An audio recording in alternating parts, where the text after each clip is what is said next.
আমাদেরকে আল্লাহ রাব্বুল আলামিন তার রহমত থেকে নিরাশ হতে বারণ করছেন। যে যত পাপ করেছে জীবনে, যদি একটা বার কেউ যদি আল্লাহ পাককে মন থেকে ডাকে, চোখ দিয়ে ঝরঝর করে পানি পড়ে, আল্লাহ পাককে বলে, সেজদায় গিয়ে পড়ে আল্লাহকে বলে রব্বিক ফিরলি, আল্লাহ আমাকে মাফ করে দাও, তার মনের মধ্যে যদি সততা থাকে, মন থেকে যদি সেই কথাটা বলে থাকে,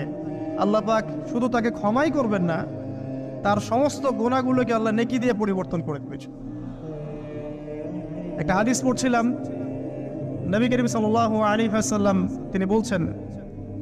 যে লাম্মা কাদাল্লাহুল খালক, যখন আল্লাহ রাব্বুল আলামিন এই মহাবিশ্ব সৃষ্টি করেন, তখন আল্লাহ রাব্বুল আলামিন কাতাবা কিতাবান, একটা কিতাব লিখেছেন, একটা কিতাব আছে আল্লাহর কাছে। কাতাবা কিতাবান ফাহুয়া ইনদাহু ফাওকাল আরশ, যেই কিতাবটা আল্লাহর নিজের কাছে আছে আরশের উপরে, সেখানে আল্লাহ পাক লিখে রেখেছেন